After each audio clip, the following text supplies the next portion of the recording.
Hey folks, welcome back to the show. My guest today is going to talk to you about the brain.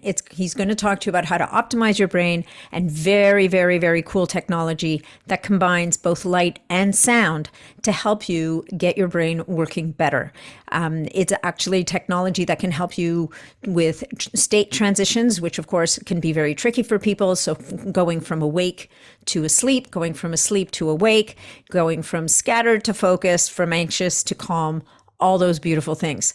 The device, of course, is called the BrainTap, and it works with software on your smartphone.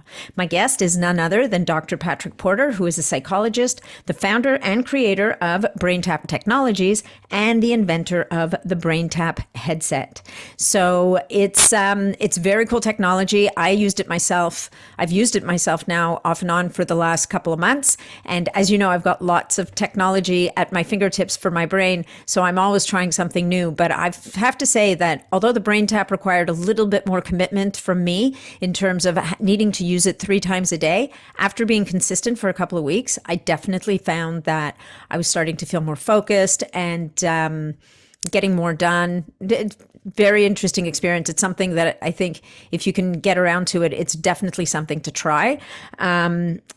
If you decide to do so, the folks over at BrainTap have created a really nice offer for the listeners of this podcast. You can go to specials.braintap.com/BSP. So those would be the initials of the podcast. B is in biohacking, S is in superhuman, P is in podcast, and performance, of course.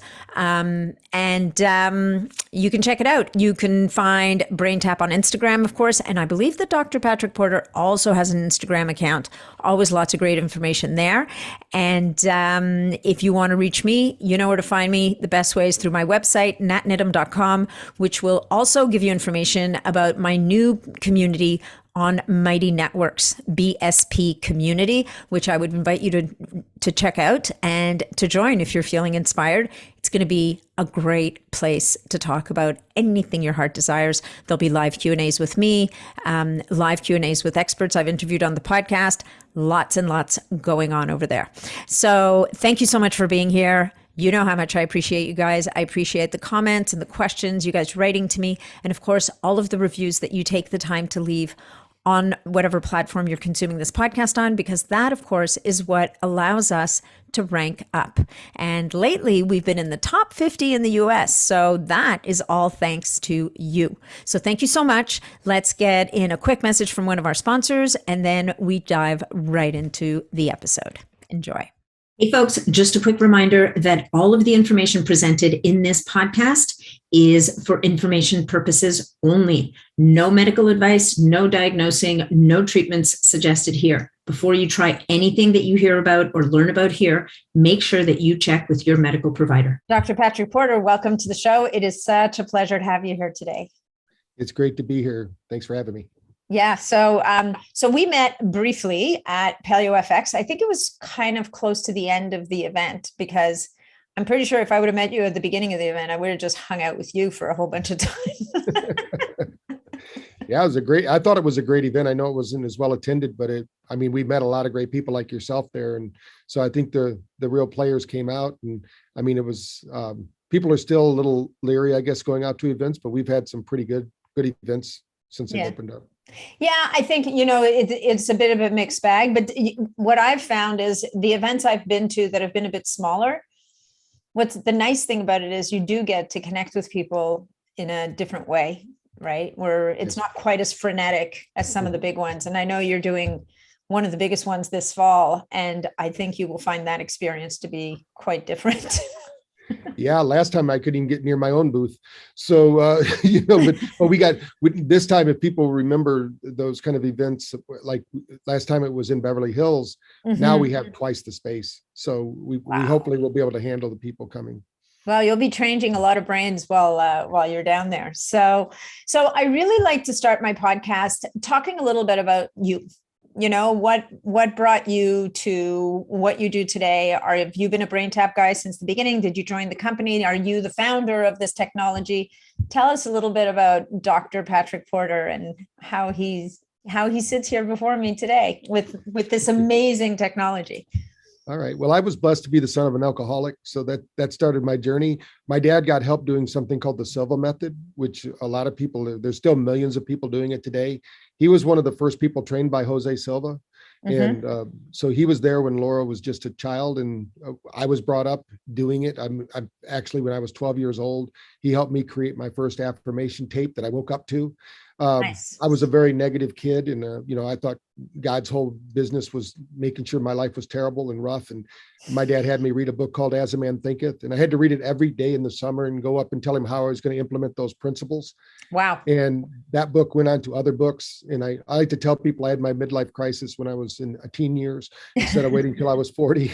But I started reading those kind of books and integrating it. And of course, it helped me in sports. But then later in life, I went to school for electronics. And I'm kind of a geek by nature, but I love to meditate. So I basically were able to marry the two when I went to work for a company called Light and Sound Research. In the 80s, we invented the very first portable light and sound machine. We called it the MC Square. And so I've been doing it since then. I actually sold a business. I started a franchise company in between that in BrainTap, and I sold that in 2002. And I was just out speaking and talking about the brain. And then in 2014, I got this idea of building out what you see before you today, the BrainTap with the ear lights. And I was really looking at the doctors I was working with. They were using lasers to hit the meridians and open up the neural pathways of the body. Most people don't realize that we have a thinking immune system, and our nervous system is basically 70% of it's in the brain. So we can trigger that through those meridians in the ears. So I use 470 nanometer light and 650 nanometer light, basically because those are safe and we don't have to worry about, what's going to happen to people. If I'm looking at maybe including more infrared, because that would be really good for brain health. But in the eyes, we use the 470 nanometer light. We've used every light imaginable, and that light is the safest for the eyes. And your eyes are closed, so if people are going, there's blue light, it doesn't really affect you. It only has 8 LEDs. So when you're looking at your monitor, you have over 1 million or a million, whatever it is, Okay. So it's a very low level amount of, really, we're looking at energy. It's not the light that's as important because it's such a low level. And 470 nanometer light doesn't even penetrate your eyelids. So it's when you have the dirty light that's on the monitors and the house lights, and you would have to have a lot more light to do some damage. Most of our sleep studies have been done with that. But then what happened to me over time when I invented this one, it was just going to be for me to use at seminars. And when I was doing it, I'd never had any intention of building a big company again, like I had before with my franchise.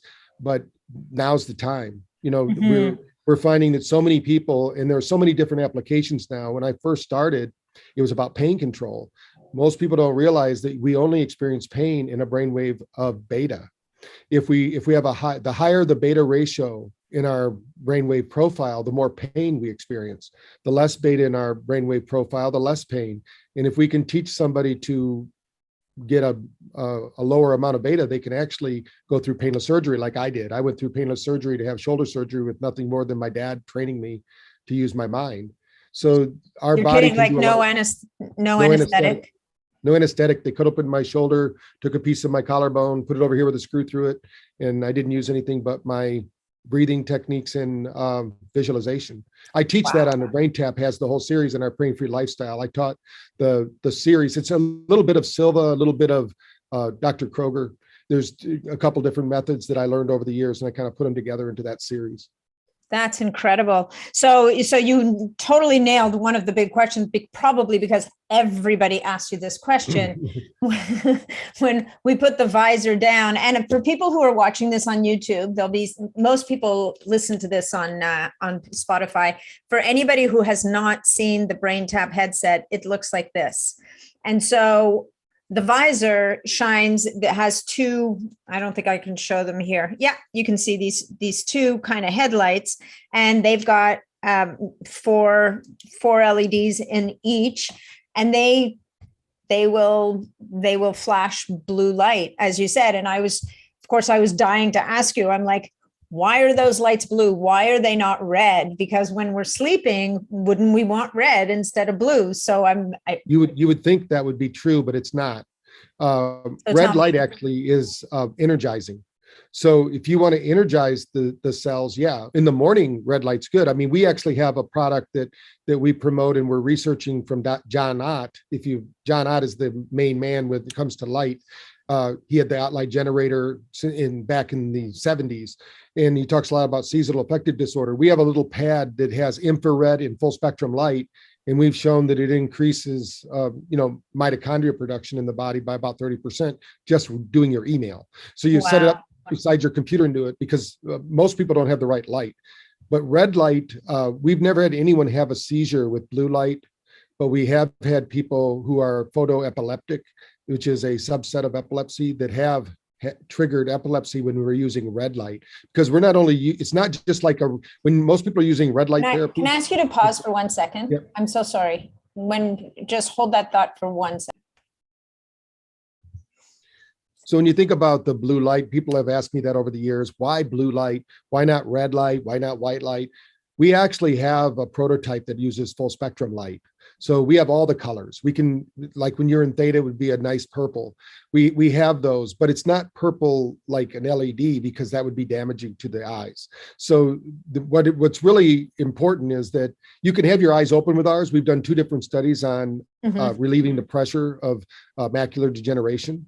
Red light will do the same thing. A lot of people say, oh, don't have your eyes open when you're doing 650 nanometer light or 810 nanometer light.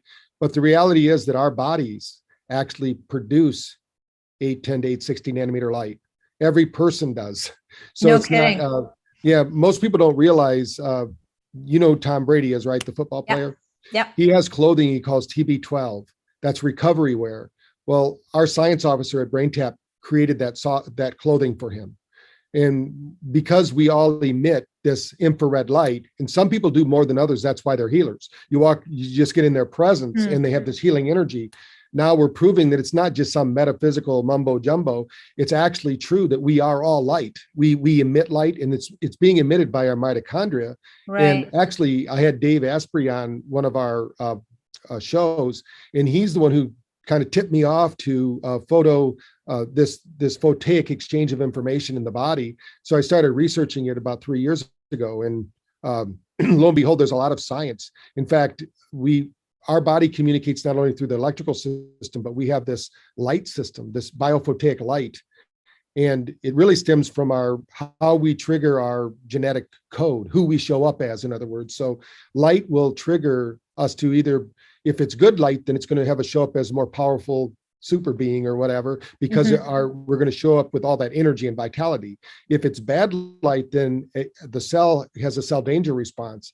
Just like we would get in the fetal position if we're under a great deal of stress, our body is kind of doing that. It's kind of imploding on itself. And when we have the light, what they found was in 2003, you might remember they mapped the human genome. Yeah. But they didn't. They only mapped 1% of it. Yeah. For sure. It was one of the most, it was kind of like the lunch bag letdown of the big things, right? It was like this big crescendo, and it was like, oh, that's it. Yeah. Well, now because we have what they call fuzzy logic, and we can do more than just think linearly, we can think, kind of globally. They now know that other 99% is because every 40 seconds, your body is changing at a cellular level. Every cell of your body is changing every 40 seconds. It doesn't all happen at once. It's all happening in waves. But that light, that's what happens as we age, unfortunately. If we don't keep our body healthy and full of light, like our brain with neuroplasticity, then we lose the capacity to think, act, and reason, because we don't have access to those memories through the hippocampus, which under stress will have less blood flow, which means less oxygen, which means less energy. So it really boils down to the bottom line is energy. So how do we get energy into the brain? Through the eyes. So, and we also get energy through the brain, through the ears, and through the bloodstream, through the ears. People always ask me too, they go, why lights in the ears? That's kind of weird. So this is the other thing. Let me show you guys this. Oh, you can't see them, but if you turn it on, they'll come on. Yeah, let me turn it on here. I know my husband's like, are you doing that strobe thing again tonight? I'm like, yeah, I am actually. So what I did was we figured out what a laser can do. Remember, my doctors were using lasers to help people stop smoking, stress reduction, everything you could think of like acupuncture, but they were calling it laser-driven acupuncture. And so I thought, wow, what could we do? Because my science officer, Dr. Sadral, he's done a lot of research in photobiomodulation in the brain. He's actually wrote the chapter for Dr. Hamblin, the industry book that teaches everybody about it. Dr. Sidral's the guy who wrote that chapter. And so we thought, wow, what if we drive enough energy like a laser into the ear? The energy, think of energy like water. It's going to take the path of least resistance. So it's going to look for the meridians in the body. And so we open up those meridians. A lot of people will start to feel a little heat in the ears at first. Just a little warmth. It's not hot, but you just feel a little bit of, it's like energy almost. Yeah. What's happening there is the blood flow through the ear slows down because it has to get through all those capillaries. So when it slows down, we have access to more hemoglobin. So now we can dope it really with light. So we're going to dope. Now those lights aren't just signal. They're not just straight light. It's every 2 minutes going through a different Noge frequency. There's 7 of them. So you're getting treated with frequency. So even we don't advertise that a lot because now we probably could, because more people are open to frequencies, like the different devices like Healy and PEMF and the healing frequencies. So we've had that in our system since 2014, but we don't tell people about it. Right. And that was part of our research with autism kids, because we found out that the regular glasses, they would throw them across the room. But as soon as we introduced the ear lights and we had the pulsating frequencies, they were getting knocked out because one of the frequencies tells the sympathetic system to calm down, and it activates your parasympathetic, which is really the theta brainwave. So you're activating the body to go into this, but you're not using the psychological approach. We're using a physiological approach. Right, so which is more effective, easier. Yeah, you're really hacking into the system at some degree, which I think is, it's like when you look at good acupuncture treatments in my mind, are hacking into the nervous system and kind of helping the body to get into a different wave or different mode. It's interesting that you mentioned this glowing, that we emit light and glow, because definitely there are people when you meet them who we'll talk about when people who are radiant, we'll talk about, a pregnant woman sometimes will be radiant, and there's more to it than just saying, oh, you look so happy. And there's actually a gentleman that I met recently at another conference that I was actually speaking at last weekend. And he's involved in, and you may know him. Do you know Victor Sagaleski from the light water, the deuterium depleted water? Oh, yes. Yeah, we've tested that water. It's very good. He glows. Yeah. And I literally feel like it's almost like his system, his mitochondria are probably operating at such a high level because they're free of this, this kind of heavy water. Just as you were saying that, I was thinking of him going, well, maybe that's why Victor looks like that. Well, yeah, we find the same thing to be true with hydrogen water, good hydrogen water. Our body doesn't get enough of those kind of things, but the deuterium water is very interesting. And I don't take it on a daily basis, but definitely when I'm at shows, I buy it and I use it till the stock's out. For sure. Okay, let's get back to your thing, because there's so much to unpack here. So let's talk, let's talk a little bit, maybe let's talk about all the different aspects you're bringing to play, because before we started, you basically said to me, look, Nat, there's 5 different devices out there. Each one has a piece of what we're doing. We are the one device that brings it all together into one place. So to map out where I'd like to go with this, because I get the sense once I get you going, you're just going to flow, which is beautiful. So maybe explaining a little bit about all these different aspects that are built into this one, we'll call it a device for lack of a better word. Yeah. And then what I would really like to get into, but maybe I'll interject at some point, is understanding in how it can help different people in different ways. You've already mentioned autistic children. I've been using this 3 times a day now, and I don't do anything 3 times a day. 3 times a day now for a little while, and I can feel myself wanting to get to it. So it's, we get high on our own supply. So I'll talk a little bit about that in a little bit. Yeah. What happens with, let's talk about the 5 components. There's really more than that. We could break it out into more, but I'll simplify it into 5. Okay. We have the light therapy, right? We have the light frequency light in the ears, and we have the earth frequency light in the eyes. Now there's a big difference there. The Noge frequencies can range from 190 up to a few thousand pulses per second. So those are also the body responds to those not only through what they call the chromophores that are the little batteries in every cell. That's what's measuring the vibration and actually adapting to whatever the environment is. So the light frequencies is one. That's really important. Now, our eyes, some people say, why do you have lights in the eyes? What's this retinal flashing about? Well, there's a lot of research about retinal flashing in depression and anxiety and stress disorders.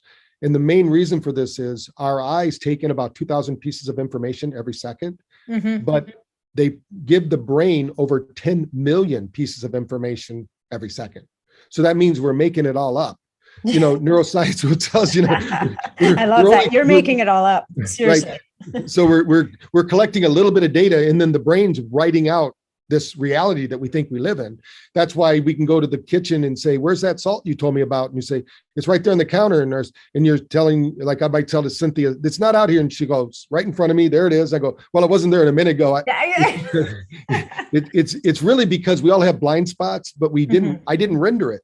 Because if my belief was strong enough that it wasn't there, my brain will omit it. Yeah. Because in fact, neuroscience says we only perceive about 20% of reality, but we make up 110% of it, right?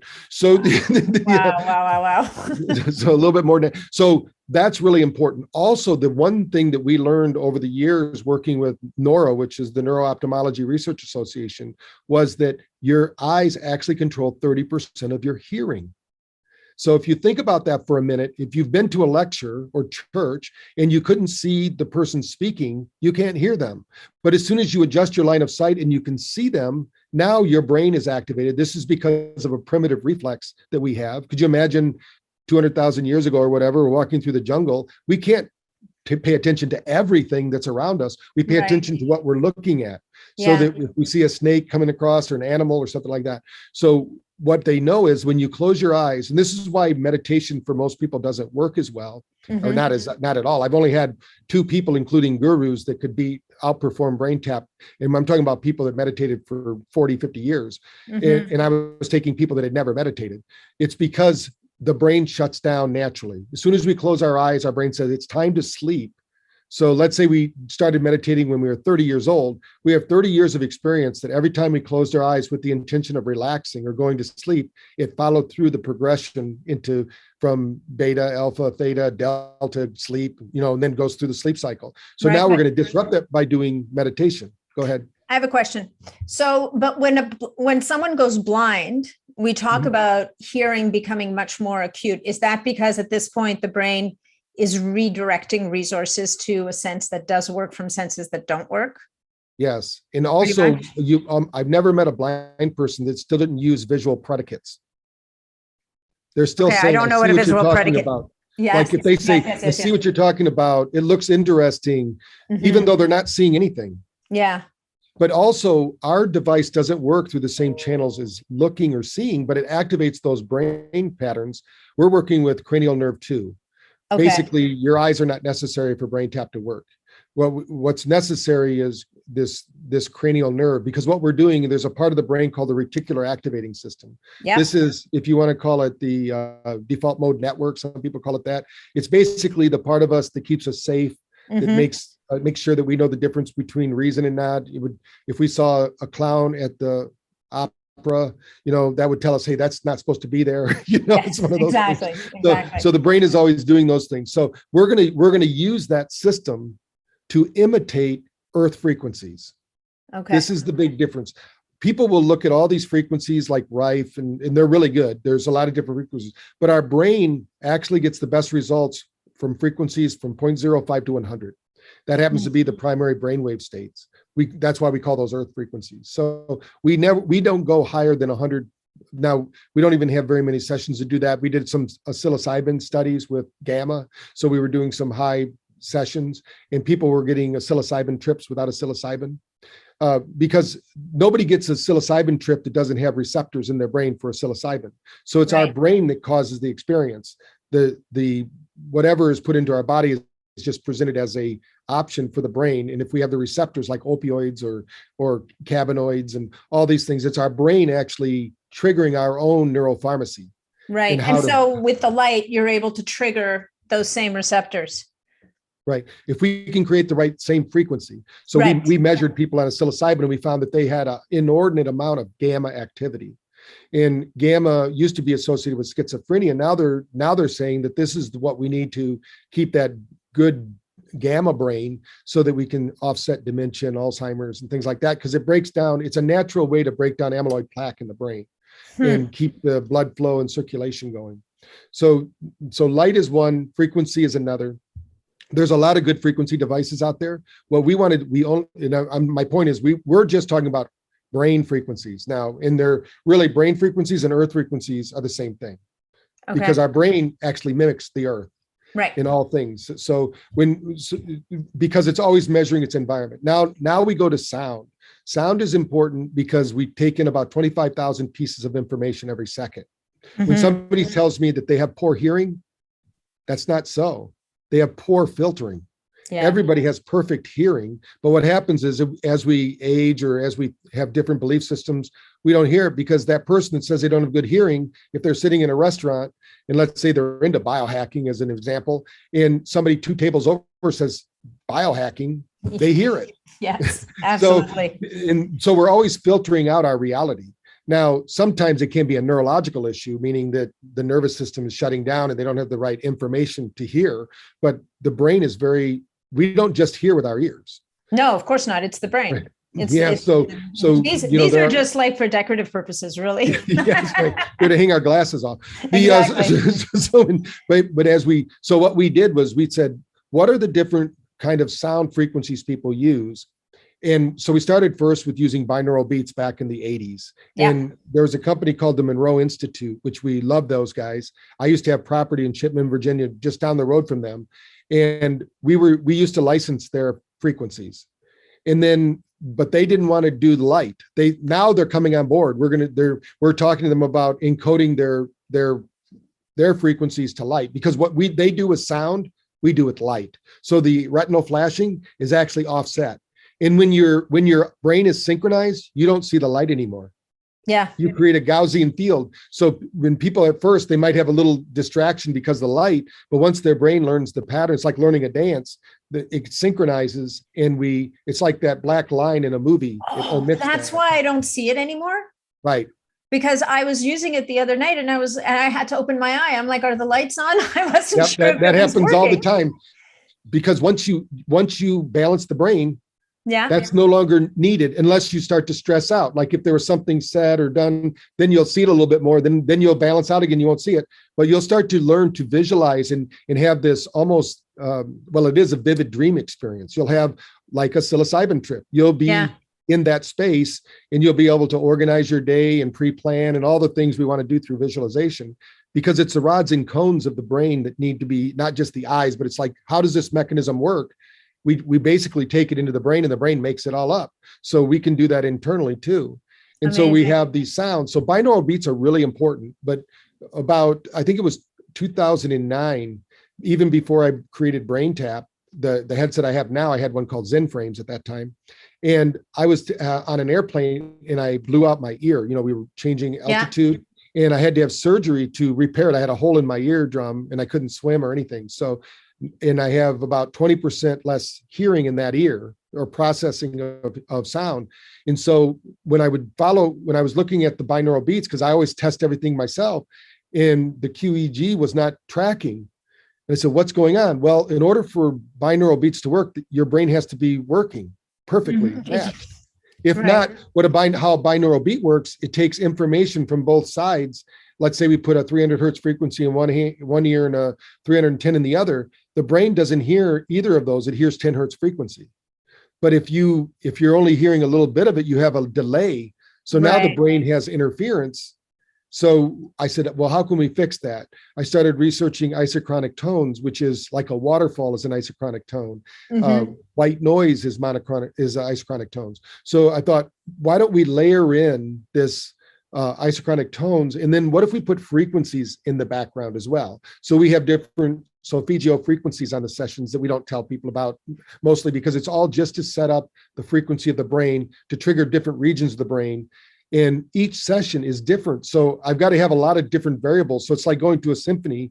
They all have the same instruments, but every song is different, right? Yeah. We need to do the same thing for the neuroplasticity. So that's what we do. And that's really why we call it, a symphony for the brain. We need all 5 of these brain waves working as an orchestra to get the brain to really work right.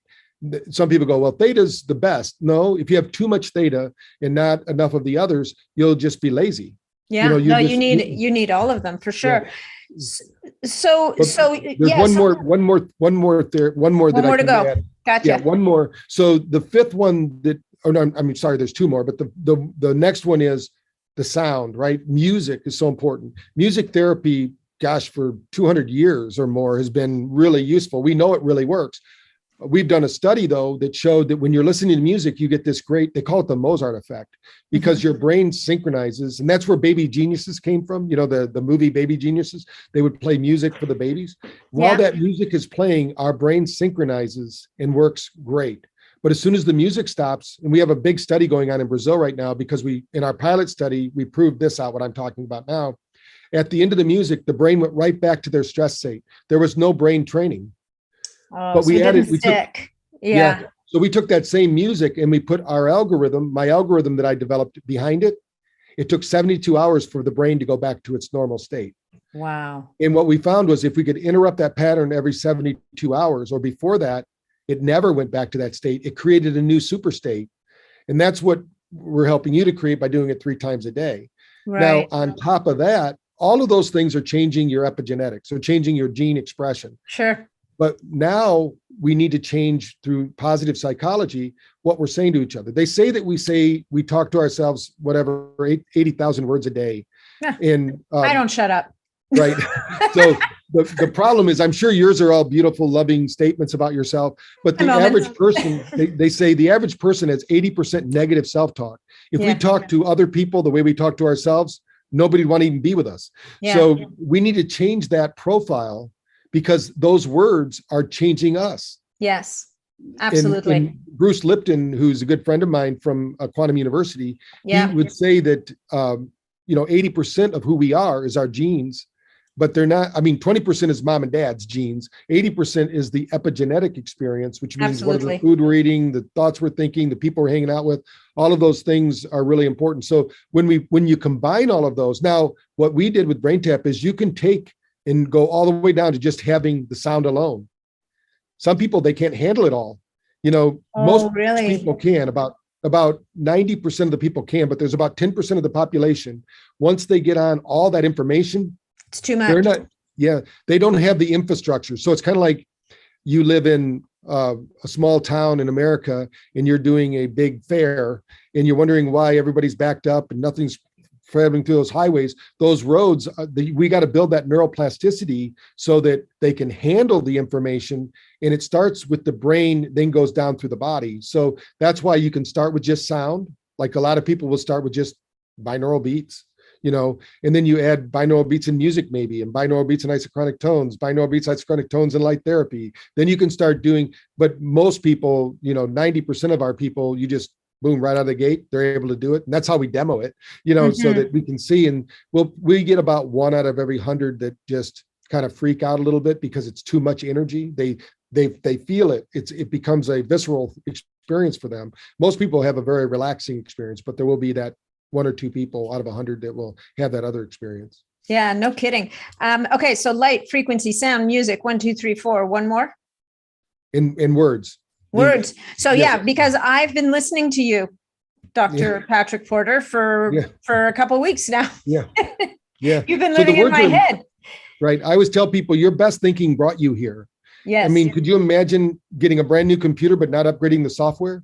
We get a brand new body every 2 years, but some people have their old software running. They keep reloading that same software. And even when the updates come, they deny them. They go, we don't want any updates. This is the way we've always done it. Yeah.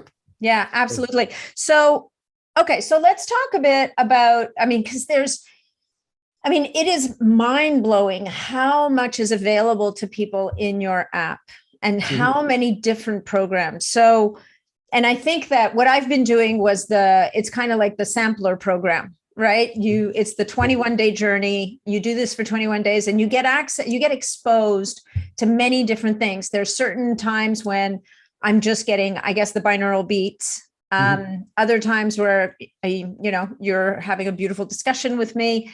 There are even times where there's another voice that is speaking to me, and I try very hard. I mean, personally, I try to focus on you, and I let the other voice, I kind of have this conscious relaxation that says, this other voice is doing whatever it's doing. I'm just going to allow it. Maybe I imagine I'm allowing it to access a different part of my brain to do something I don't need to know about consciously, maybe. Right. Yeah. Well, the reality is you don't need to know about any of that, because your conscious mind only controls 5%.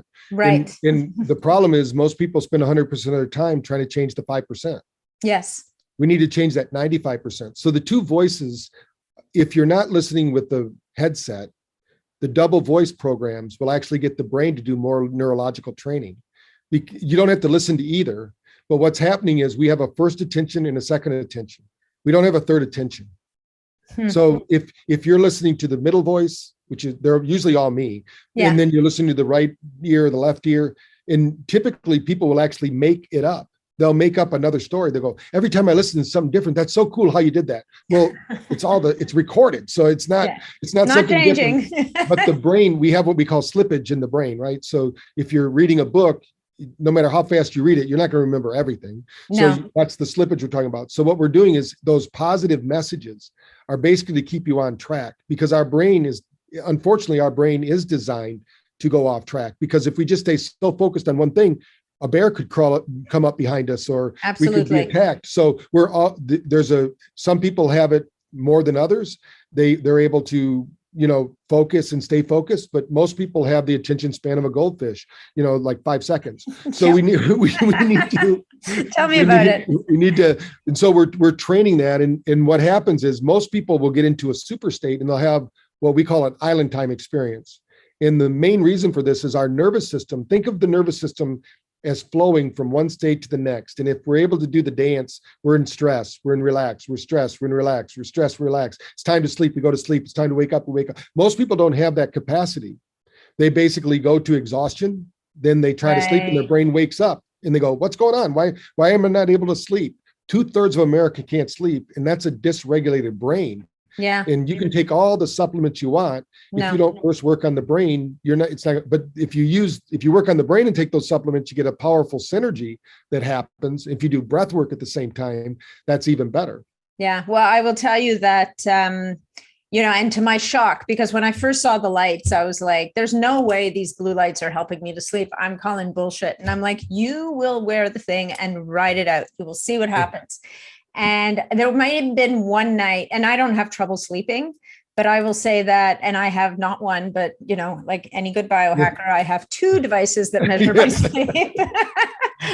And although they don't agree on a lot of things, I would say that I've been averaging up to 50% between my REM and my deep sleep, which is it's a lot. I mean, it's a lot for anyone. Get a good score. And even when I'm getting 5.5 hours of sleep, because I've been doing some traveling, so I've had some unfortunate nights where I'm not getting nearly enough horizontal time. Yeah. And my sleep efficiency has been off the charts. It's impressive. I was in meetings all day yesterday in Houston, and the guy was amazed because I was actually in an airport for 2 days. But I did 4 BrainTap sessions. I didn't get to sleep at all. Wow.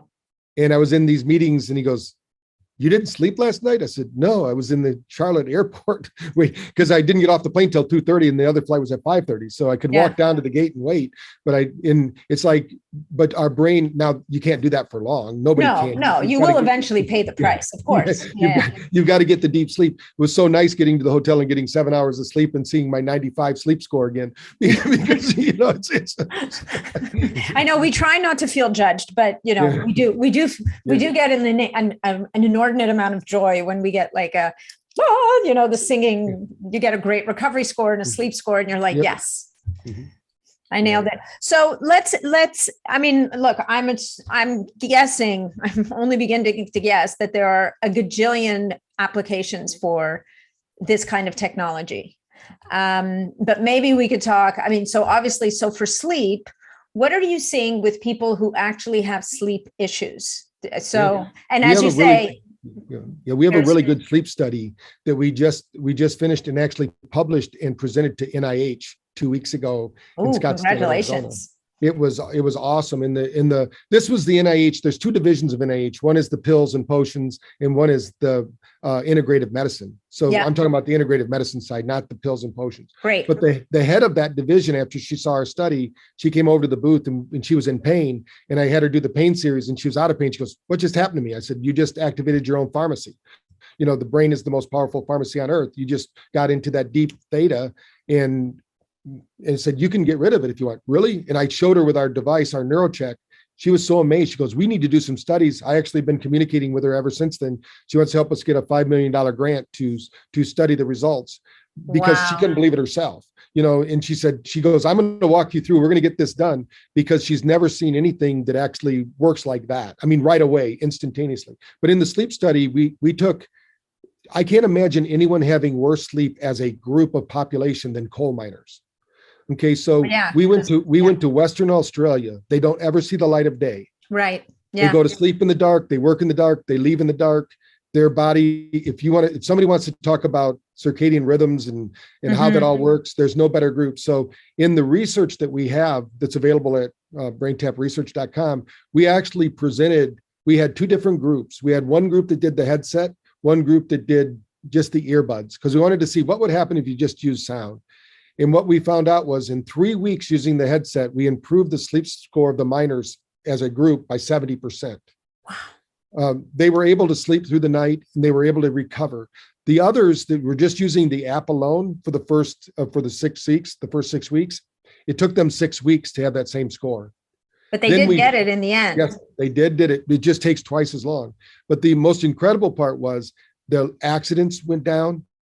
Wow. Because if you don't sleep, they say if you don't sleep well for 3 nights in a row, it's like drinking a couple beers. Absolutely. And you're running around. So we've done so many sleep studies that, but they weren't officially done like this one. This one had an IRB. We went through it, and it was one of my graduate students from Quantum ran the study, a doctor out of Australia, and we used all the equipment to measure it and to do it right and do all the Pittsburgh sleep scores and all of that. So, but we're going to be doing more, because we actually have a sleep study going on with PTSD right now in the military with Seminole College down in Florida. That's amazing. So then for like healthcare workers that are or firefighters that are working those night shifts, I mean, these are the toughest people to help, right? Because in a way, I mean, the miners are messed up because they never see the light. But then you have a population of people who don't even get into a groove. Like they're working 3 nights and then they're off for 2 days, then they're back on nights. Can this help them basically to at least sleep when they can sleep? Like it's not going to do it all. Right. It's not going to do it all, but what it's going to do, it's going to tune the brain to the right frequencies, because the light of the sun typically tells us what to do. And if we're up when we're supposed to be asleep, then there's an issue there. So we have a program that we did with the pilots that we used. We did a study with first responders in Kansas City. They were police officers and TSA that were bomb dog handlers. Yeah. You know, and we really went there because the dogs only live 2-3 years. You're kidding. Sad. And so there's a lot of it's because they feel. We actually measured the dogs as well, and we found that when the handler is stressed, the dogs are stressed. Yeah, well, I get that. I mean, animals pick up our stress, right? They're like antenna. And so we were showing that when their handler was doing a BrainTap session, the dogs would nuzzle right up to them and do the session with them, and their stress levels were going down. So we have a bigger study going on for that now with horses as well. But but what we showed was that we have to break that pattern up, and we used the study we did with pilots. So we took pilots. We have a series called Blue Sky for the airline industry, and we have one of the sessions is sleep on any schedule.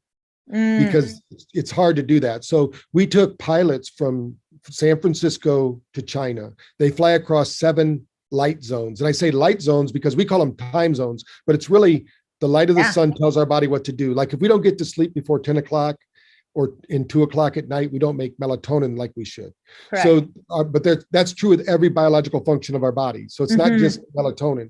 So what we showed them was, if you on that flight, every pilot gets a chance to go back to that little room and take a nap that they have on the big planes. So we put a BrainTap in there, and on the way over, they did a BrainTap. Actually, it was called the Zen frames then, because it was before BrainTap. And then when they landed, they would do a BrainTap.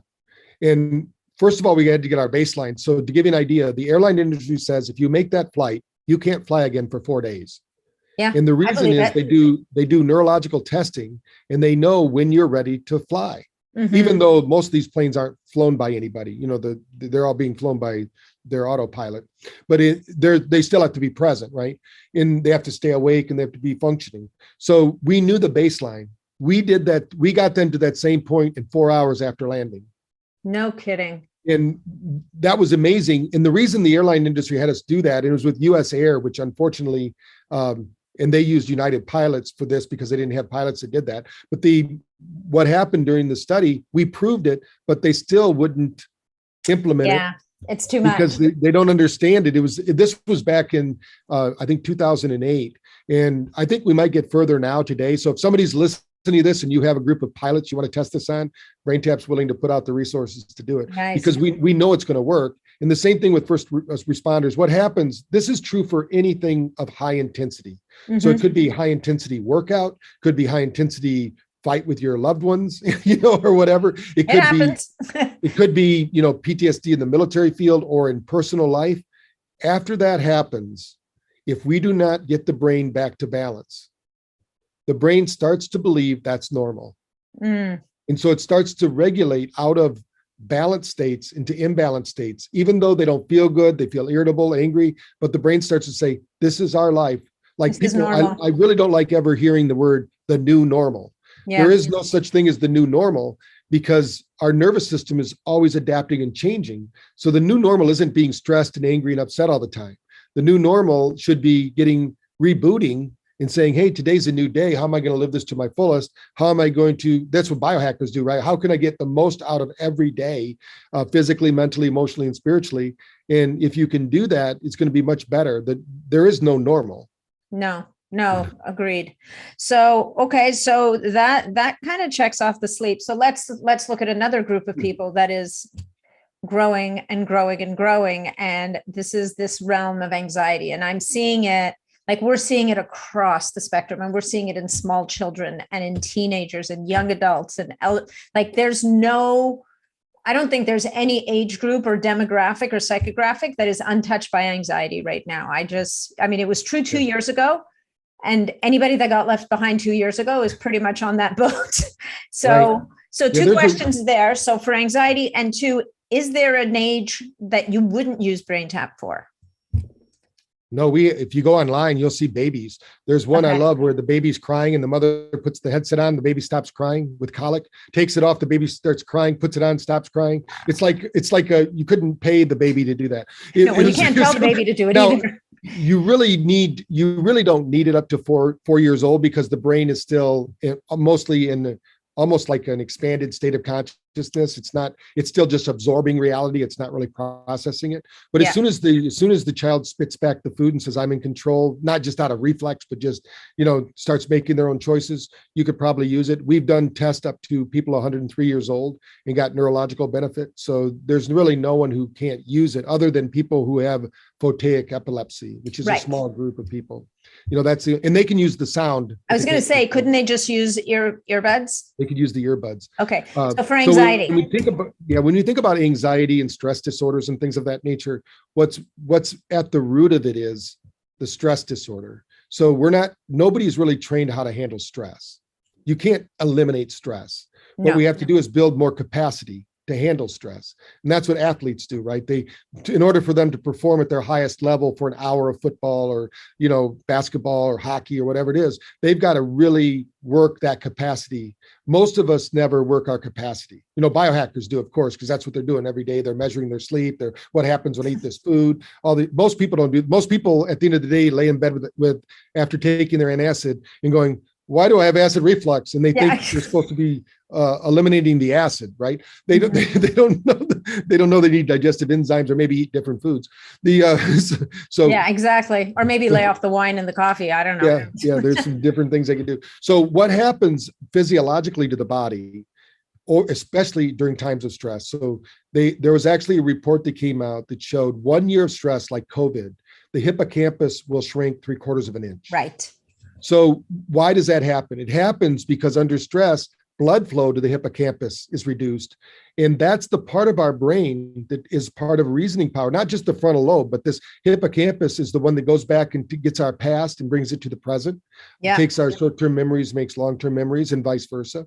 So if that part is damaged because we don't have energy, blood flow, the brain has to say, okay, we only have 90% of the energy we need for the brain. What's the 10% of the brain we're going to give up? Yeah. So what's it going to give up is creative thinking, Yeah. problem solving. It's going to stay in survivor mode. Yeah. Not in it's thriving going mode. back to Darth Vader back there. Yeah. Yeah. So, but if we can keep the creative people and people who are problem solvers, they didn't stop working on themselves because of what was happening in 2020 and 2021. In fact, most people got better. They go, wow, you mean we have all this time now to work on ourselves? Where, when somebody tells me they had the 15 pounds of COVID or whatever it is, I'm going, shame on you. Yeah. You had every opportunity to work on yourself. There was no excuses. You weren't commuting. You weren't. Exactly. Right. So, but what happens is stress, when Buddha over 5,000 years ago said, all unhappiness stems from unfavorable comparisons. So when you think about what's going on with anxiety and stress, everyone for some reason believes that the grass is always greener on the other side of the road, right? Absolutely. Everybody's perfectly happy with their cars until their neighbor gets a new one or somebody they know gets a new one. And they go, oh my God, I don't love myself enough. I got to go buy myself another car, or whatever, and I so deserve that. Yeah. We start getting all the toys instead of what could we do? I'm not against getting toys, but I have a boat, I have a new car. So, those things happen, but I'm doing them so we can have family time. Right. So in all these kind of things, what is your intention behind them? So if we know, and I work hard because I love what I do, but that doesn't mean I don't get stressed, but every day I do a BrainTap. I've not missed a day since the 80s. I mean, why would I? Yeah. I love it when I get interviewed on TV and radio all the time. They go, do you use the technology? I'm going, yes. Are you kidding me? Yeah, I'm going. They ask me all the time, like for some reason I'm going to create something, I'm not going to use it. But there are so many people out there that promote things that they don't actually use themselves. Absolutely. This is something that I think anxiety and stress are a natural byproduct of dysregulated brain function.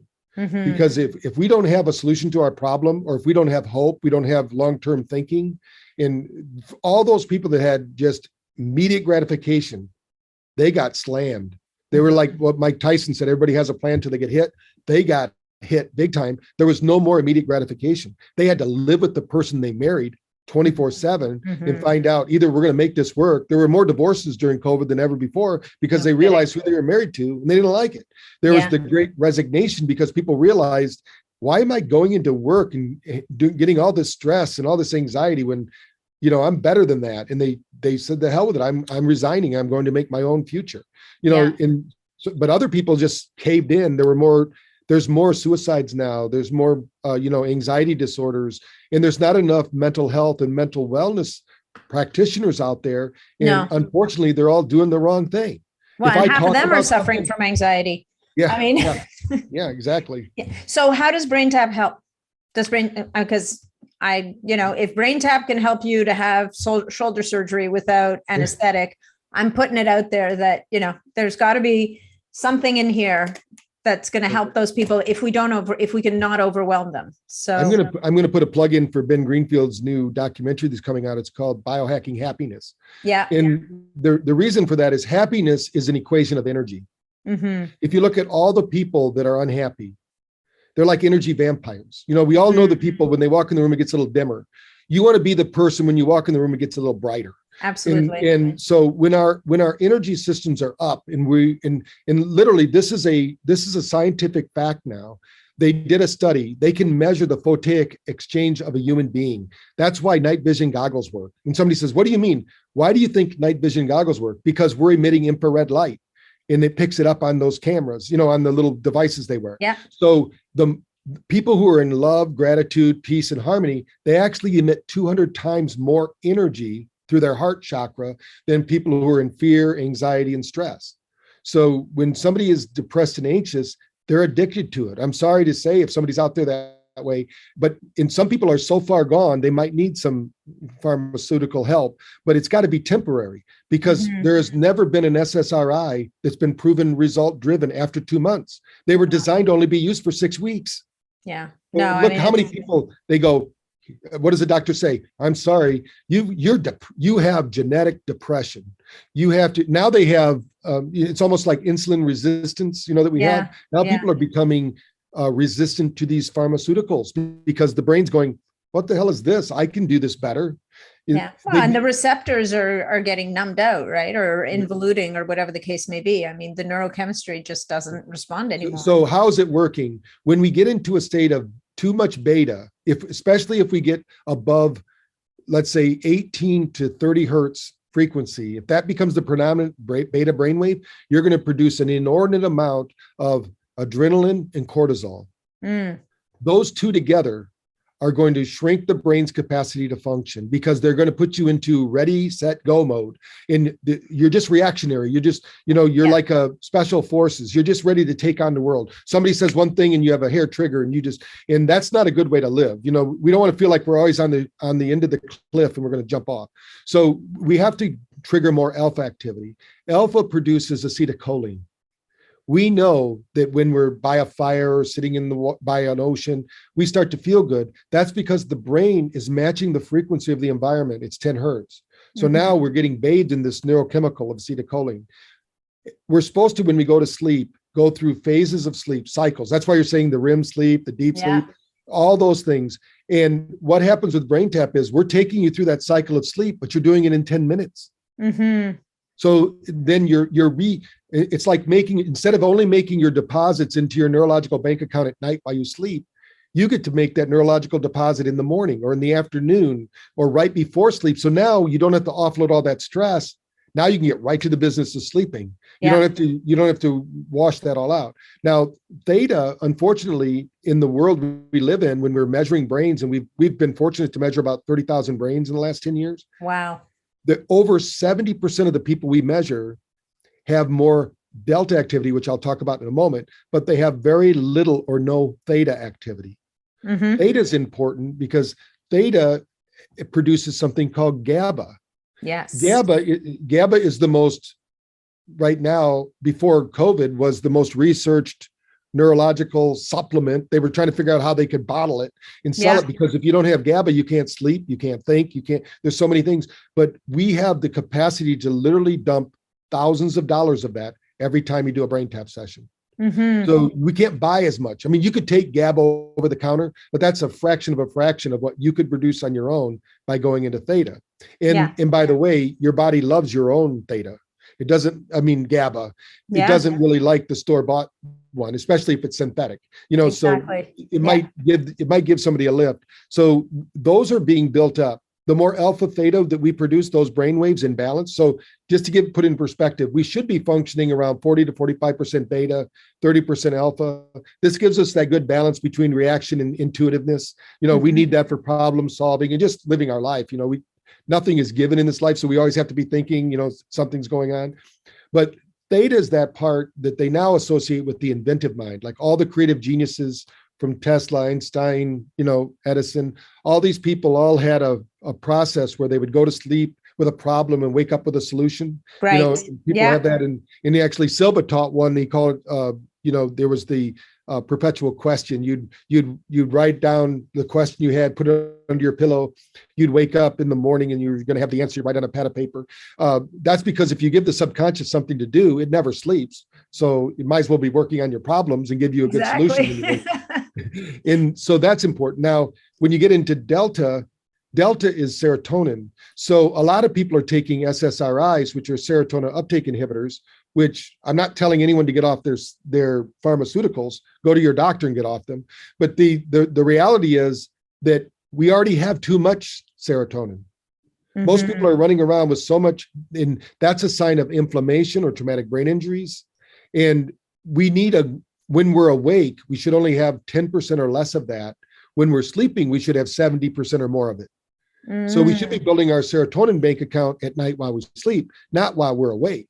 But most people, just put in perspective for the listeners, if you're the type of person that you're doing, you get a lot done, but at the end of the day, you sit in your chair, your couch to watch a little television or decompress with a book, and next thing you know, you're sleeping.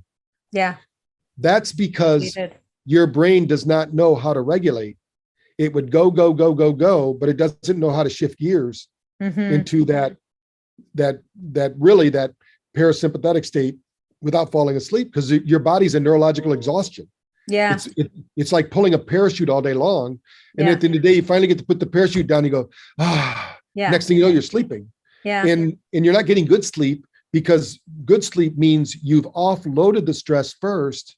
Then you go to sleep. If you don't offload the stress, people can have gnawing of they grind their teeth. They grind their teeth. Yeah. Or nightmares. Yeah. Nightmares, and they have rigid muscles. Now, the one brainwave state that most people we're now learning about is gamma. And gamma actually produces GABA too. So there's not a lot of ways to trigger GABA on your own, but they do know that ecstatic states, like when you have that epiphany, or if you're an athlete and you're in the zone, that you produce more GABA. More gamma, which is produced in GABA. So theta and gamma produce the same neurotransmitters. Interesting. So it's like gamma is like a super state of theta. And it's incredible they don't know a lot about gamma yet, other than some of these plant-based medicines really triggered the brain to go into that physiologically. And then you have these, there's a place right on the right side of the brain right over here that really lights up when you're having these spiritual experiences. So they're trying to say this is the region of the brain that needs to be activated. We trigger that a lot, just because I saw that research, so people can have those kind of experiences, but without the drugs. Without the drugs. So then there's many different ways to use this. And you mentioned athletes quite a lot. So I would imagine that you have athletes that use their BrainTap before a game and probably after a game, right? Yeah, to help the our body. most famous one is he was on Joe Rogan, and Joe asked Corey Anderson, who was a boxer, he said, "What are you doing? Are you doing hypnosis? Anything else?" He goes, "Oh, I'm just doing this BrainTap thing," and then Joe puts it up on the screen and talks about it. And we haven't heard from him. We did send him a BrainTap, but we haven't heard anything from him. But I know he's really into like hypnosis and positive thinking and things like that. So I thought maybe he would contact us. But he was one of the ones that, when he was being interviewed, Corey Anderson on ESPN, he had just knocked out his guy in 42 seconds in the round. And on TV, he asked him, he said, "Corey, how did you know what was going on?" Because he said, I knew it. He was, running around the ring doing that. He said, "Well, before I came out here, I was listening to my BrainTap, and I was listening to Step Into the Spotlight of Your Life, and I saw myself knocking him out at 42 seconds. Wow. So he visualized it and then realized it in the ring. Now, the one that I think is most important for your listeners is what we did with Kansas City Sport. That's a professional soccer team, and they have a 20-station brain tapping room. And their physical therapist asked me, "Patrick, how can we prove to them that BrainTap's doing something?" Because these are super high performers, athletes, and, they already know what they know. And it's very hard to get them off the dime. They do what they do, to do it. And even Tom Brady has been known to say in interviews that he uses BrainTap. So I'm not saying that that's why he's that good, but he uses it for recovery. But what we did with Kansas City Sport was we showed them with our NeuroCheck, which is an advanced HRV, what was their level of coherency before they practiced. What is it like after? It's going to look worse because they stressed out their body. Yeah. 4 hours later, we need to measure it. And if it's not back to their baseline, they're either overtraining or they're not in shape. They need to do something. So we showed them that. And then we said the next day we had them do the BrainTap. And then we had them we measured them before, measured them after, we had them do a BrainTap, measured them after. They were actually better after the 20 minutes of BrainTap than they were after 4 hours of their own recovery. Wow. So what they did was they put in the lymphatic drainage boots in BrainTap, and they have a 20-station room that everybody goes to after they leave practice, because they want to, any times of periods of stress, like I was saying earlier, you need to capture that neuroplasticity. Stress is not bad for the body. Stress prolonged is bad for the body. Exactly. Stress in short burst is really good for the body, because that's why, like, I was in Mesa a few weeks ago, and I got into one of those cold tanks. I'd never done the cold plunges. And I did 3.5 minutes, which I did scream like a little girl for the first part, but other than that, that's really good for the body. When we were little, we used to get into a cold plunge and a warm plunge, cold plunge. And this was just at our Y Center. They had it set up. They called it a Swiss bath. Now biohackers are doing it a little differently. But I mean, and then of course we get into hot saunas.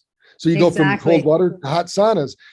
We're stressing out the cellular system, but then the body then regulates and says, okay, if that's as hot as it gets and this is as cold as it gets, this is easy. We're alive. Yeah. It's that whole what doesn't kill you makes you stronger idea. Absolutely. So for recovery and what about, so with these athletes, I mean, it's interesting. You mentioned a boxer and you've mentioned a lot of football players. One of their big issues, of course, are TBIs, whether, there's the TBIs we see where the guy gets knocked out. But frankly, by the time they get to the level that they're at, they've probably sustained 1,000 TBIs. Yes. And so we're right now in the middle of a pro football, basketball, and hockey. These are all starters in their professions. We're doing a neuroprotective study to see how long they can go without a concussion using BrainTap. We're measuring them. We're tracking it over time. And we did this out of a study we did in Michigan with Dr. Ted Arkfeld. He did a study. He's the doctor for the high school. So if you were a cheerleader or a football player or anything in between, if you got a concussion that year, you went through his protocol. And 50% during this 2 years ago, there wasn't a lot of activity, but the activity that was there, 50% of them got BrainTap.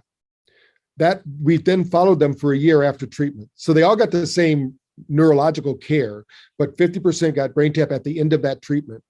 And so what happened a year later, we went back and did all the neurological testing.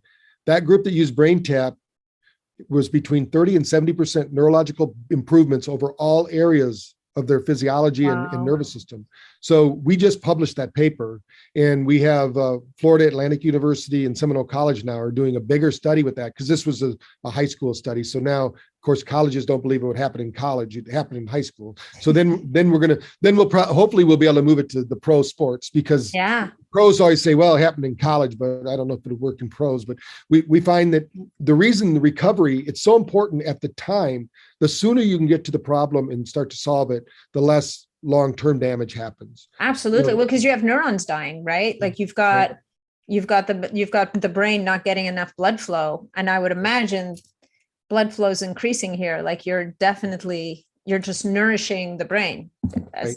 Yeah, that's what the light's doing: blood flow, circulation, nitric oxide release, all those things. Then if you put on top of that a really good nutrient, once you're doing it, then when we did the study, of course, it was just BrainTap. We could get a lot better results if we put in the good nutrients for the brain and got them actually doing some movement and breath therapy. There's a lot of other things you can do to accelerate that result. Well, and it's funny you mentioned that, because it's like anything, I talk a lot about peptides and bioregulators, and people are always asking me, well, what's the peptide for that? Or what can I do for this? And it's almost always an array. It's almost always a multiple. Like I would think it would be really interesting to see BrainTap with some of the peptides like C-Lank and C-Max that are really great peptides for the brain and are being researched for neurodegenerative diseases and anxiety. And just a week ago, I was in Miami.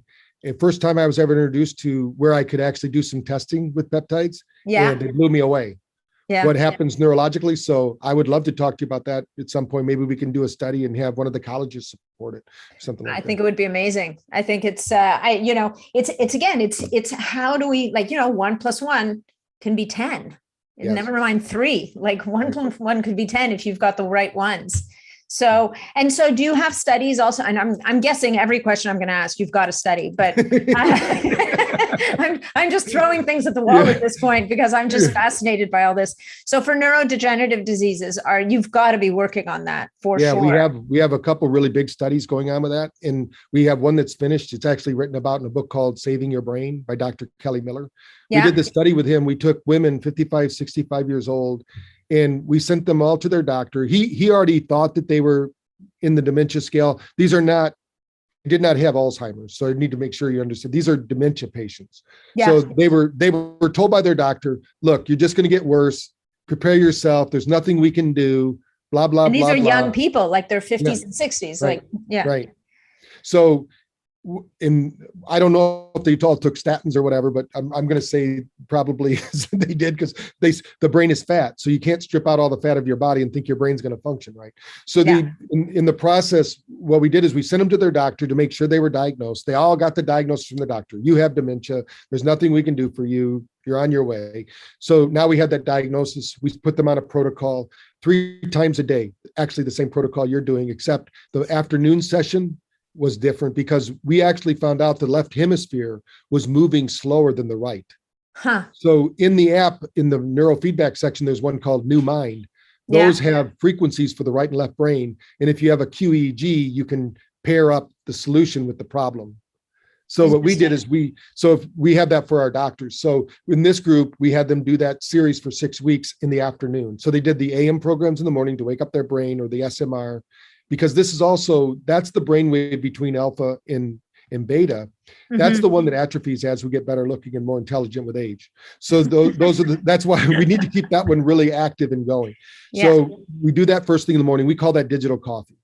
In the evening, we had them do the down regulation, because what usually happens when the brain is dysregulated is during the day, it's regulating toward delta, but then at night they put their head down, all of a sudden beta peaks and they can't sleep. Because the physiology isn't moving and they don't have all that inflammation, basically miscommunicating to their brain. So we have to calm that brain down and get them to sleep. So over 6 weeks, we also had them take, of course, the Pittsburgh sleep study. We had them take the depression scores and all of that. We improved all of those across the board. But in 6 weeks, once we had their brain balanced, and we could, in the morning, get the brain balanced consecutively 4 days in a row, which took about 6 weeks, we sent them back to their doctor and just say, hey, I've been doing some special things. I said, can I take that test again?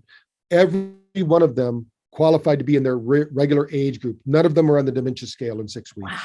We measured their brain pre and post with something called the New Mind. It's a QEEG machine, but you can also use the Wabi to do the same thing. We measured their brain voltage, and that's called neuroplasticity in the real world. So what we did was we found a 49% improvement in neuroplasticity over 6 weeks. Wow. And then we measured them again 6 months later, because we want to show neural fitness or brain fitness. So anybody can get results at the time and get people to feel better. But what happens a year later, 6 months later, 5 years later? So during the study, they all kept their neural change and mostly got better. You can only improve so much once you get to a certain point. Once you get to an AB student, you can't really, there's not a grade above that. So, but what was happening was, we started implementing other things like physical fitness is a part of it. We got them doing breathing exercises. So we taught them things they could do at home to keep their mental fitness instead of letting it atrophy again. Because the brain, just like a muscle, although it's not a muscle, it's the nervous system. If it's not used, the brain is an energy hog. Uses 20% of everything first. It gets the first. It's like the king. It gets the first air. First dibs on everything. So, but if you're feeding, and we got them to get off, most of them were on some kind of carbonated drink, soda pop, different things like that. Sugar was rampant. So of course we got them all. Now during the study, we didn't change any of their diet. Oh, wow. So you just did the BrainTap. Just did the BrainTap. But once you change the worst thing for the brain, the number one worst thing for the brain besides stress is sugar. Yeah, for sure. That's why the ketone diets and those kind of things are so popular now, because our brain is starved for the right sugars, the right kind of fuel instead of the wrong fuel.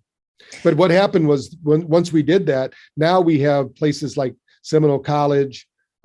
They've actually named their neurocenter, BrainTap Neurocenter. If you go to their website, we even have a page on their website, because they do all of our research there, and we didn't have to pay for the building writing. I mean, they just did it. We have the same thing in Brazil. with that study, we took it to Brazil, and the Brazilian government, the guy who runs the pharmaceutical college, did 3 studies with BrainTap to prove that we were a digital drug. Those studies are done. I can't share them all with you yet because we haven't published them, but they're all fantastic. We're going to blow the minds of people because we showed that we regulate 54 different neurohormones and we downregulate stress hormones like cortisol and adrenaline. Wow. So get the brain working right. And they did 3 studies because that's what the pharmaceutical colleges are used to. So they can get one that works. All 3 of ours showed significance in the areas of brain function. And they're doing it to replace, they did it as a fibromyalgia study, because in America, most doctors unfortunately think it's a mental problem. It's not a physical problem. And I tell people it's not always a mental problem. It could be a physiological problem. Sure. Because our psychology and our physiology are linked. There's not one without the other. Yeah. So the government itself actually paid $250,000 to do those studies. And we get to use them. They have down there, it's called Invisa. It's not FDA. And Invisa oversaw the studies and they're just blown away. So now the next step is they're going to actually provide BrainTap as a service to the Brazilian people in replacing opioids. Wow. And while that was happening, we have 2 different insurance companies, one in Florida and one in California, that actually approved BrainTap for PIs, for personal injury cases. And because our NeuroCheck can show need, BrainTap shows the solution. They're actually giving it free to the patients in 1 year of BrainTap if they've been in an auto accident or some kind of injury. And the insurance company is paying for it because we get such great results with those issues. That's amazing. So quick question, going back to the ladies with dementia. So they use BrainTap for how long did you say? 6 weeks, 3 times 6 a weeks. day. And then the results stuck for a year, or did they keep using it for a year? After that point, it was up to them. We didn't monitor their use. Oh, I see. They had the equipment though. And what we found out was there were a few that didn't do it at least once a day. Most of them were still doing it 3 times a day.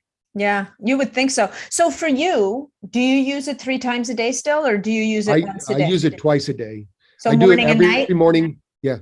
I do it every morning when I'm home, for sure, twice a day. When I'm on the road, sometimes 4 times a day. Like if I'm at a show like you saw me at, when everybody's in there and the chairs are open, you'll see our staff jumping on them because, we stayed up late the night before because we didn't get dinner till 9 o'clock or something. We're not on the right schedule. But when I'm at home, I actually have a sound bed that a company called MagnaWave made with a friend of mine, Dr. Dewey's, and it has PMF in it, and it has sound vibration on the bed. And I do that every morning. That's my 10-minute after I do TM as well. So I do that first thing. I get up, I have a 2-hour ritual that I do every morning when I'm home. And then, so I'm done by 7 o'clock to actually start the real world, whatever that is, and get out there and do my thing. And I don't drink coffee till at least 10 o'clock. Yeah. That way I know my nervous system is regulating without chemicals. But I do usually drink 1 or more. Just depends on the day, how many coffees I drink, but I try not to drink more than 2. Even if it's, the good coffee, it still, you don't need it. I would rather do, breathing exercises or something to trigger it. I don't drink caffeine, so it makes my teeth chatter. So I just don't. I actually did a talk in Scottsdale 3 weeks ago. Unfortunately, I travel like 54 times a year to different events, but I was at a mastermind with a group that helps me. I'm part of their mastermind, but they asked me to present on BrainTap. And what I showed them was, because they were travelers like me, they all spoke and, did lectures. And I said, this is me 100% at home.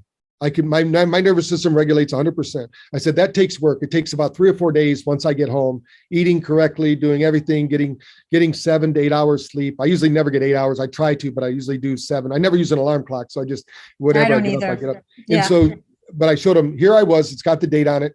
I said, here I am. I flew across the country twice before I came to that event. And even though I did BrainTap when I landed each time, it was not enough to get me back. So I landed in Scottsdale. I did a recording of my brain, had that one. And then I showed that afternoon, I did it again. I was up to 80%. I never got to 100%. When I'm on the road, it's hard for me to get over 80% just because I'm not eating good foods a lot. We go to the nice restaurants and things when we can, but it's better if you have your own cooking. And I usually at home, I eat one meal cooked and I have my protein as another meal. So I usually only do 2 meals when I'm at home, and my body does much better on that. So, so I showed them how jet lag affects people. It affects me, and I know what to do about it. That you can't just outthink it, and you can't just take a supplement. No. It's got to be a combination of things. Like you were saying earlier, there's a combination of things you can do. I know the PMF, I can't travel with it because it's too big. I just bought another one because we were at the MagnaWave event a little bit. They have a new small one, a digital one that I can travel with. And because I think that works really well with BrainTap, because it's working on my physiology while my brain's being worked on. Yeah, no, that's fantastic. I know somebody else who was at that event, actually. I'm sure you ran into him, but MagnaWave is it's a pretty impressive, again, it's all impressive technology. It's amazing, how really energy, it confirms we are energy. And if we give our body access to ways to help to recharge, it is pretty remarkable, all of the amazing things that can fall into place. Yeah. If we actually had a little meter on our forehead, like a battery, we would change our behaviors rapidly, but because we can't look inside and see the dashboard, but that's what biohackers are fixing, right? The people doing all the.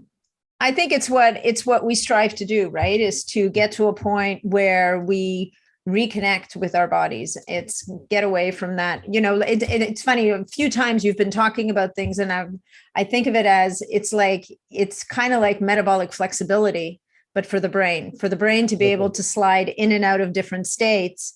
It's what ultimately we want our body to be able to burn different fuels at different times and just be able to slide effortlessly between them. And it's shocking how rare it's becoming now. Like it's not the norm. And that's it. I tell people it's neurological flexibility. So I like the way you're saying it.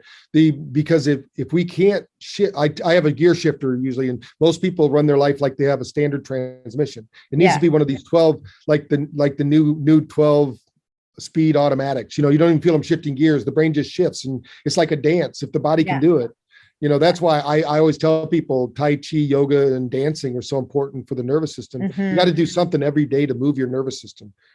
Absolutely.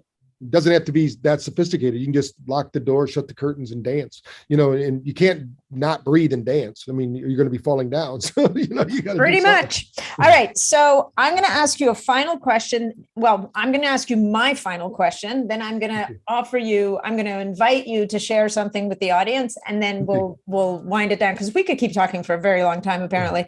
So my final question for you is, if you could only do BrainTap once, which one would it be? If you could only do it twice, which 2 would you choose? And so that's my question. If you could only do one, which one would you choose? My favorite is actually one that's called Journey to Egypt. I love pyramids and it's an Egyptian journey down the Nile, where you get to go through all the initiations to the pyramids. Oh, I need to do that one. And it's a 40-minute session though. And it's a deep theta delta session, and people have out-of-body experiences on it. I love it because a friend of mine who helped me create it choreographed the music. So it has Egyptian music in the background and everything. So it's in people that discover that one are always writing me about that. Oh, when are you going to, because I wanted to do the 7 sacred sites. That's my goal. And I just met somebody who can I need somebody who can choreograph the music for that. Like if I'm going to do Machu Picchu, I need that kind of music. If I'm going to, things like that. So if I was going to do 2, my other favorite one is called Busting Loose from the Money Game. It's actually a book, but Robert Shalfield, I did the series with him. I took his information, and I have 54 books that I did this with on BrainTap. It's under Wake Up Audios, and they're business books that I condensed down into like Reader's Digest versions of the book, but you integrate it at the subconscious level. And that one, to me, because it helped me over the years think about money and think about business differently, that this is just a hologram. And if we don't change our thoughts about it, then in my life, I've made some pretty good money. I should not have to work anymore, but I make, like my wife says, you can make a lot of money, but you can lose a lot too, because I give it away and I do stupid things with it. So it helped me to understand how to put things aside and really protect myself for the future when I was building my franchise years ago. So I created that into a book a BrainTap session about the book. Love it. Love it. That's fantastic. Okay. And then, what are your parting words of wisdom for the audience? Well, I would love each of you to join our mission of bettering 1 billion brains. And I'm going to tell you a little bit about the background. I know that through this biophotic exchange, when we're together here, even though we're remotely doing this online, there's a quantum entanglement now. We know each other. When we meet somebody, when we meet you later, there's going to be a connection, a deeper connection than we had, even by meeting in Austin. So I believe that if we can get 1 million people meditating, in being in light, being in love, and it's not about approving of everything, just forgiving everyone, just being in a state of grace, then we can change the frequency of this planet, because we're in too big of a greed mode and things like that. And I know it will happen. It's just a matter now. The Maharishi says we only need 1 in 100. So, but just like the 21-day myth, we do 6 weeks instead of 21 days, because in our research, we found it took 6 weeks, not 21 days. And so in the process of all this, I think if you feel called to help the planet, help yourself first. That's the first step. Once you help yourself, like my dad did, he helped his family. We had 9 kids in the family. None of us are alcoholics. None of us had drug problems, because we all got help early enough in our life to realize that we had choices. And then, of course, you'll help your community. So I think, but you got to start at home, man. Start in your own home. Oh my God. Realize that you have the power now epigenetically, just so they understand it, when you just now. Okay, we had a bit of a freezing event there. Oh. I apologize. The whole thing froze. So, and I hate it because it was just as you were closing. Okay. So if we could just go back to, it starts at home, it starts with you. Okay. I just love that. Okay. So when you're thinking about personal change or change in the world, it all starts with you. It actually starts in your heart. There's 40,000 neutrino cells that communicate with the rest of the body more than the rest of the body communicates to any other organ. The heart communicates with the body. So get in your heart, start changing yourself at home. Once you change yourself, you'll change your family and your community. And together, if we can get 1 billion brains doing this, I believe we can change the world and have the kind of world that we're all going to be proud to leave for our families, our grandchildren, and families to come. Thank you. That's beautiful. I'm glad I got you to, I'm glad we got through that freeze. So Dr. Porter, I'm so grateful to have had this time with you. And thank you so much for everything. Guys, if you want to join the BrainTap experience, you can go to braintap.com/B like biohacking, S like superhuman, P like performance.